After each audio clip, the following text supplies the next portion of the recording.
नमस्कार। रिवीजन वाली क्लास में आप सबका स्वागत है। हम आते हैं रिवीजन पर। इसमें हम आप रिवीजन की क्लास में हम प्रश्नों की श्रृंखला सॉल्व करा रहे हैं पुस्तक के सौजन्य से। हमने आदिकाल के लगभग प्रश्न जो है वो सॉल्व कर लिए हैं। ठीक है, अब हम यहाँ से 301 के बाद जो है वो प्रश्न सॉल्व करेंगे और आज जितने भी प्रश्न होंगे आदिकाल से संबंधित वो हम आज के इस क्लास में सॉल्व कर लेंगे। ठीक है, तो आते हैं प्रश्न संख्या 301 पर। ठीक है, प्रश्न है 301। आदिकाल में किस प्रकार का साहित्य लिखा जा रहा था? किस प्रकार का साहित्य लिखा जा रहा था आदिकाल में? पहला विकल्प है ए, जनजीवन से हटकर राजाओं की वीरता का अतिरंजित वर्णन। बी, कृष्ण भक्ति पर आधारित काव्य। सी, निर्गुण की उपासना। डी, उपयुक्त में से कोई नहीं।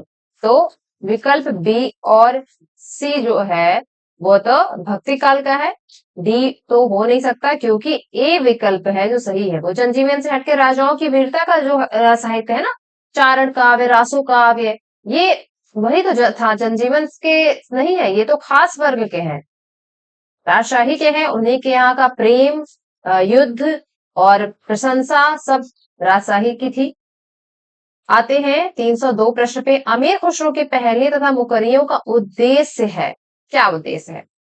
पृथ्वीराज चौहान की वीरता का वर्णन करना? बिल्कुल नहीं। अलाउद्दीन और हमीर के युद्ध का वर्णन करना? बिल्कुल नहीं। बहुत पीसी है, मनोरंजन के माध्यम से लोक व्यवहार की शिक्षा, ये है तो ये लोक मनोरंजन के माध्यम से लोक व्यवहार की शिक्षा देना है। ठीक है, 303 विकल्प है। प्रश्न है, वीर गाथा कालीन रासो काव्य में निम्नलिखित में से किस विषय का वर्णन नहीं है? रासो काव्य में किसका वर्णन नहीं है? आश्रयदाताओं का अतिरंजना पूर्ण वर्णन है, सही जवाब। बी, इतिहास और कल्पना का मिश्रण भी है। कृष्ण लीला का प्रतिपादन, ये नहीं है। डी, युद्धों का सजीव एवं गत्यात्मक वर्णन, ये भी है। तो विकल्प सी जो है वो सही हो जाएगा। अगला प्रश्न है, रासो ग्रंथ किस भाषा में लिखे गए थे? किस भाषा में लिखे गए थे? बिना विकल्प के भी तो अभी आपको इतना रट गया होगा, बता सकते हैं। खड़ी बोली में, ब्रज भाषा में, अवधि में या डिंगल पिंगल में? सही जवाब हो जाएगा डी, डिंगल पिंगल में। इसमें डिंगल जो है राजस्थानी अपभ्रंश और पिंगल राजस्थानी ब्रज। 305, वीरगाथा काल के प्रसिद्ध प्रबंध काव्य का क्या नाम है? प्रबंध काव्य की बात कर रहे हैं। वीरगाथा काल मतलब आदिकाल। अब देखिए, पद्मावत ये तो भक्ति काल की है, कामायनी आधुनिक काल की, रामचरितमानस भक्ति काल की, तो सही विकल्प क्या वैसे भी हो जाएगा पृथ्वीराज रासो। 306, विद्यापति के पद किस भाषा में रचित है? ये सब प्रश्न देख के तो तुम लोग सोचते हो कि कितने ही आसान है, क्या ऐसा प्रश्न परीक्षा में आए? पदावली, विद्यापति के यहाँ पदावली की बात हो रही है। पदावली किस भाषा में? मैथिल भाषा में। 307 प्रश्न, कौन सी रचना स्वयंभू की नहीं है? पयुमचर्य स्वयंभू की रचना है, स्वयंभू छांदस या स्वयंभू छंद इन्हीं की रचना है, ऋठणेमी चर्य इन्हीं की रचना है, महापुराण यह रचना जो है वो पुष्पदंत की है। 308, अपभ्रंश प्रभावित हिंदी रचना कौन सी है? अपभ्रंश से प्रभावित की बात कर रहा है भाषा। ये प्रश्न अभी हमने कल भी सॉल्व किया है, तो यदि आपको उत्तर याद है तो पहले ही टिक कर सकते हैं। इसका सही जवाब क्या होगा? भरतेश्वर बाहुबली रास। ए जो है वो अपभ्रंश से प्रभावित है, सी नहीं, डी और बी और डी दोनों अपभ्रंश से प्रभावित नहीं है।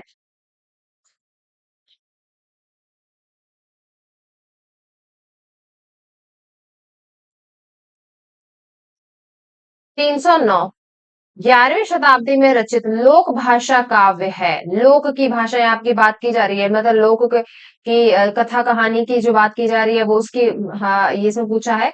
जय चंद्रिका नहीं, यह तो रासो काव्य है, राजशाही के घर की है।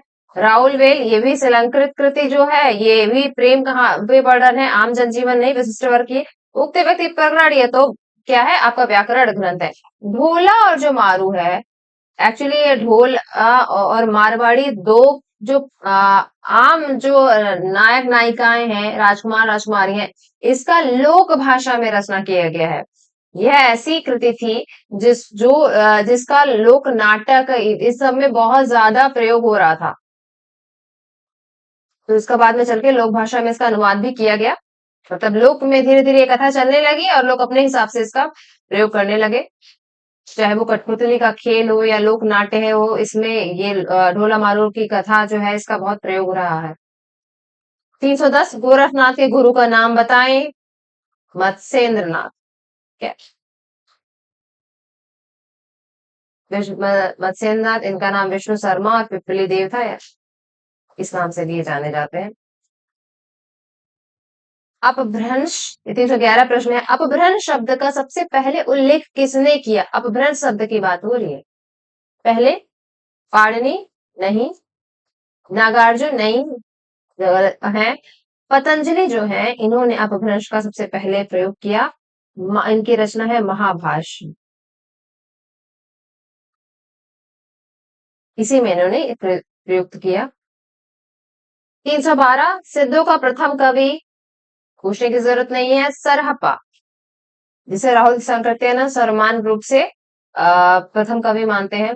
313 उक्ति व्यक्ति प्रकरण, यह ग्रंथ क्या है? यह ग्रंथ है व्याकरण ग्रंथ, और इसे हिंदी का पहला व्याकरण ग्रंथ भी कहते हैं।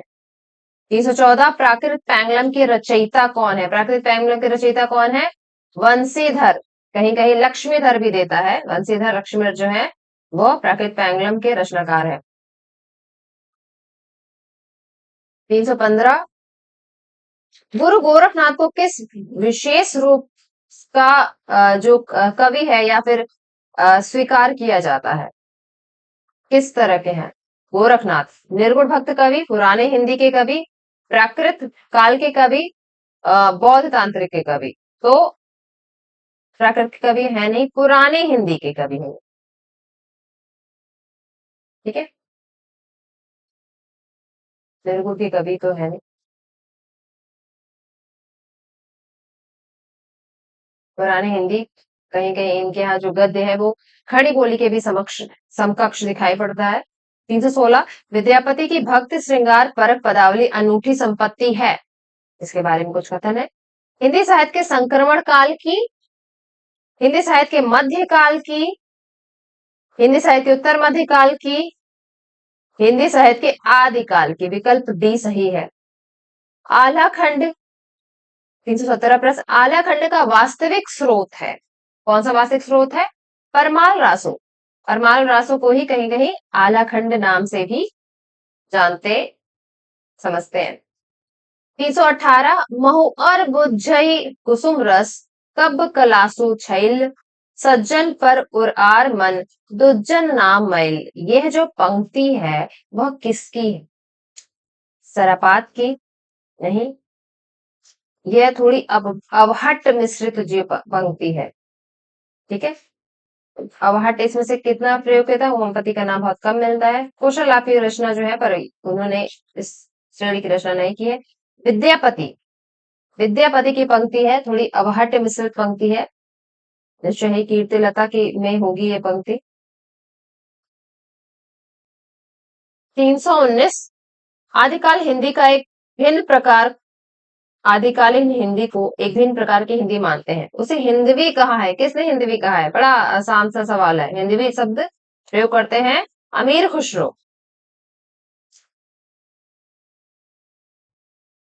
अब भ्रंश के सर्वप्रधान कवि कौन है? इनमें आपके विकल्प हैं स्वयंभू, राम सिंह, धनपाल, कुशललाभ। तो स्वयंभू जो है वो श्रेष्ठ और कवि हैं अपभ्रंश के, इनको राम कुमार वर्मा ने प्रथम कवि भी माना है। अगले प्रश्न पे आते, उपदेश रसायन, उपदेश रसायन इसका हमने ट्रिक बताया था, आप सॉल्व कर सकते हैं। इसके विकल्प हैं कवि विद्याधर, शांगधर, धनपाल, जिनदत्त सूरी। सही जवाब है जिनदत्त सूरी। नवनाथों में इसमें से कौन सम्मिलित नहीं है? गोरखनाथ है, नागार्जुन है, देवसेन नहीं है, देवसेन जैनाचार्य हैं, ये नाथों में सम्मिलित नहीं है। 223 जम्बू स्वामी रास के रचयिता कौन है? धर्मसूरी। इसका भी हमने ट्रिक्स बनाया था क्लास में। जम्बू स्वामी रास के रचयिता कौन है? धर्मसूरी। और इन्हीं का है स्थूल भद्र रास, 2 रचना इनकी है। 324 बीशल देव रासों का अंगिरस क्या है? अंगिरस इसका श्रृंगार है, प्रेम परक की है पूरी रचना है, 4 खंडों में है। इसके रचयिता है नरपति नाल। 325 हिंदी में प्रचलित 12 मासा सबसे पहले किस कृति में आई है? सबसे पहले 12 मासा की बात कर रही है, जिसमें किसी भी दशा का हर मास 12 महीने के आधार पर उसका वर्णन किया जाता है। तो यह प्रथा जो है वो किसमें आई? आपके नेमिनाथ चौपाई में। नेमिनाथ चौपाई में 12 मासा पहली बार मिलता है। ये महत्वपूर्ण प्रश्न भी है। इसके अलावा आपका भी कुछ होमवर्क अगर करें तो कौन कहाँ कहाँ 12 मासा मिलता है ये आप लिख करके रख लें। श्रावकाचार किसकी रचना है? श्रावकाचार देवसेन की रचना। इसमें श्रावक धर्म के बारे में बताया गया है, जैन धर्म से रिलेटेड। 327 गोरखवाणी के संपादक कौन है? आसान सवाल। गोरखवाणी के संपादक हैं पीताम्बर दत्त बढ़तवाल। इसमें गोरखनाथ के सभी ग्रंथों का संकलन किया है उन्होंने। एक थाल मोती से भरा, सबके सिर पर औंधा धरा, चारों ओर वह थाल फिरे, मोती उससे एक न गिरे। ये पहेली है। पहेली किसकी है? खुसरो की, अमीर खुसरो की। इस पहेली का जवाब दीजिए आप। निम्नलिखित में से कौन विशेषता लोक साहित्य में नहीं है? इसमें शास्त्रीयता होती है, पहला ही गलत है। इसमें शास्त्रीयता नहीं होता है। लोक जो होता है वो उसको शास्त्रीय ज्ञान नहीं होता है, तभी वो शायद लोक है। बी यह मौखिक होता है, लिखित रूप में कहीं नहीं पता चलता। वो हमारी दादी नानी से किस्सों कहानियों कविताओं के रूप में जो है वो चला आ रहा है। यह परंपरा से प्रचलित है, सहज और स्वाभाविक होता है। इसका सही जवाब हो जाएगा ए। 330 स्वयंभूकृत पौंचर्यों की कथा किससे संबंधित है? राम कथा संबंधित है। इसी की वजह से इन्हें अपभ्रंश का वाल्मीकि भी कहा गया है। ढोला मारूरा दोहा किस क्षेत्र का लोकप्रिय लोक भाषा काव्य रहा है? ढोला और मारूरा दोहा ये कहानी जो है वो पूरे राजस्थान में और कई तरीके से वर्णित है। ठीक है, क्योंकि यह लोक कथा में ज्यादा प्रचलित होने लगी, इसके लिए ये इसका वर्णन जो है वो कई तरीके से हुआ। जयदेव के गीत गोविंद का प्रभाव किस कवि पर पड़ा है? किस कवि पर पड़ा है? जो वैष्णव और की धारा के कवि हैं आपके, विद्यापति पर। किस पर? विद्यापति पे। आदिकाल में एक ही ये दिखाई पड़ेंगे। 333 आदिकालीन साहित्य में वीर रस की रचनाओं का शैली का प्रयोग हुआ है। किस शैली का प्रयोग हुआ है वीर रस में? बताइए। आसान सा सवाल है, डिंगल शैली का। 334 अपभ्रंश शब्द का प्रयोग सबसे पहले कहाँ देखा मिलता है? अपभ्रंश शब्द का प्रयोग देखिए, अब जो विकल्प तो इसमें और आसान कर दिया है। राजा धार सेन द्वितीय के शिलालेख में। ठीक है, ये सब तो भक्ति काल के हैं, संस्कृत के हैं, लेकिन इनके यहाँ जो है वो उपदेश भाषा जो का नाम जो है भरतमुनि की रचना में कहीं मिलता है। 335 चंद्रबरदाई की रचना है, बिना समय गवाए पृथ्वीराज रासो। अब विशलदेव जो है वो इसके रचनाकार कौन है? विशलदेव के रचनाकार नरपति नाल, जय जय प्रकाश के भट्ट केदार, रणबलछंद के श्रीधर। 336 सिद्ध साहित्य के अंतर्गत 84 सिद्धों की साहित्य रचनाएं आती हैं जो प्राकृत में लिखी गई। कौन से इसमें से सही ये बताना है? वैशाची अपभ्रंश में लिखी गई, पूर्ववर्ती अपभ्रंश में लिखी गई, तत्कालीन लोक भाषा में लिखी गई। क्या था इनका? तत्कालीन लोक भाषा, इसीलिए इसे संधा भाषा भी कहा गया। ठीक है, तत्कालीन लोक भाषा में लिखी गई। विकल्प डी जो है वो सही हो जाएगा। घोर आधारे चंदमणि जिम उद्योग करई, परम महासुख एक गड़े दूरी अशेष हरई। इस जो दोहे का में महासुख का संबंध किससे है? आपके विकल्प है महासुख, महासु जो है उसका तत्सम रूप है, ये सही जवाब हो जाएगा। महासुख वज्रयानियों का परिभाषिक शब्द है। हाँ, वज्रयानी जो सिद्ध थे उसका परिभाषिक शब्द था, ये भी सही जवाब हो जाएगा। प्रज्ञा और योग से महासुख की दशा का वर्णन है, नहीं। अप्रोक्सीमेटली ये आंशिक है, अभी इसको चेक करते हैं। महासुख निर्वाण प्राप्ति में बाधक नहीं है, सहायक है। ये कहते थे महासुख जो है वो सहायक है, ठीक है। तो ए बी, ए और बी के ए बी, ए और बी और सी जो है वो विकल्प में है। ए बी सी, विकल्प सी जो है वो सही हो जाएगा। निम्नलिखित में से की पंक्तियों को उनके रचयिताओं के साथ सम्मिलित करिए। बढ़िया सवाल। इसमें यह पंक्ति बड़ी इंपॉर्टेंट है। आप को जो समझ में आए पहले आप उसको सॉल्व करके देखें, कौन सा जो है वो अधिक हो रहा है। पहला जो है, नगर बाहिरे डोंबी कुड़िया छा तोहारी कुड़िया छाई, यह जो है पंक्ति वह आपके सिद्धों की पंक्ति में आता है। अब सिद्धों की पंक्ति में यदि आपने याद नहीं किया तो बड़ा कंफ्यूजन है। इससे जब हम लोग रहते थे डोंबी से हमें डोंबिपाल नजर आते थे, लेकिन तो हमने कंफर्म याद किया कि जहां डोंबी है वहां डोंबिपा नहीं है। क्या है ये किसकी पंक्ति है? यह है कन्हपा की पंक्ति। का तरवड़ पंचबडाल बड़ी प्रसिद्ध पंक्ति है लोईपा की। कड़ुआ बोल न बोलिस नारी, यह जो पंक्ति है यह है आपकी मेरा जोबना नवेलरा भरे भयो, ये पंक्ति खुसरो की है। देखते हैं पहले इससे क्या ट्रिक्स है हमें मिलता है। ए का है टू, ए का टू है, एक ही जगह ए का टू, देख इससे आंसर तो हमें एक ही से ही मिल गया। बी का फर्स्ट, सी का फोर हो जाएगा, नरपति नाल, कड़ुआ बोल न बोलिस नारी एक नरपति नाल का है, और डी का हो जाएगा थर्ड, ठीक है।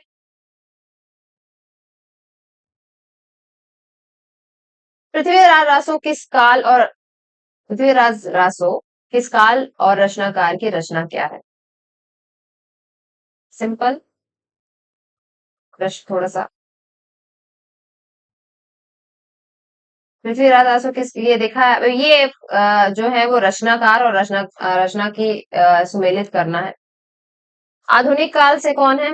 नहीं, चंद्रवरदाई। आदिकाल के चंद्रवरदाई, आदिकाल के भक्ति काल के इसमें कौन है? सब चंद्रवरदाई जो है वो सभी रचना जो है वो आदिकाल के हैं। लेकिन हमें प्रश्न बताना है कि एक्चुअली सुमेलित नहीं करना। पृथ्वीराज रासो पूछा है और दो क्रम पूछा है, दोनों में हमको आंसर बता। पृथ्वीराज रासो एक तो आदिकाल की है, दूसरी चंद्रवरदाई की है, ठीक है। तो इसमें से बी सही हो जाएगा, इसमें से ए सही हो जाएगा। बी और ए किसी विकल्प में है, विकल्प बी जो है वो सही हो जाएगा। ये प्रश्न पूछने का नया तरीका है, अच्छा तरीका है। सिद्ध कवि सरहपा की रचना का नाम क्या है? सरहपा की रचना का नाम दोहा कोस है।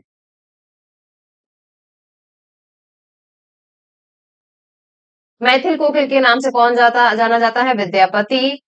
सिद्ध साहित्य की संख्या, सिद्धों की संख्या कितनी है? 84। नाथों की संख्या कितनी है? 9। कौन सी विद्यापति की रचना नहीं है? गीत गोविंद। कहते हैं जयदेव के गीत गोविंद का प्रभाव, ये जयदेव की रचना है, इसका प्रभाव जो है वो विद्यापति पर, और इसका प्रभाव उनके विद्यापति की पदावली पर देखा जा सकता है। कीर्ति लता की भाषा क्या है? कीर्ति लता की भाषा है अबहट, ठीक। और इनकी पदावली की भाषा है मैथिली। आदिकाल और भक्तिकाल के बीच एक स्वर्णिम कड़ी किसे कहा गया है? आदिकाल और भक्तिकाल के बीच जो जिनके यहाँ आदिकाल की जो प्रवृत्ति है वो बहुत कम नजर आती है, और भक्तिकाल की प्रवृत्तियां जो है वो समागम रूप से दिखाई पड़ने लगती है। यह कौन है? आपके विद्यापति।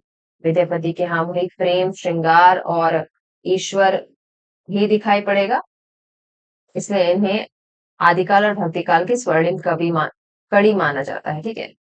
तो ये हो गया आपका आदिकाल का प्रश्न, ठीक है। हमने लगभग 345 प्रश्न जो है वो सॉल्व किया है। अब हम इसके बाद सॉल्व करेंगे भक्तिकाल, ठीक। जब ये पूरी सीरीज सही हो जाएगी तो हम कुछ प्रश्न बना करके आपको देंगे भी और उसके बाद उसको सॉल्व भी कराएंगे, ठीक है। तो ये रहा आज की क्लास में, रिवीजन वाली क्लास में। अब हम मिलते हैं आपके नेक्स्ट क्लास में। शुक्रिया।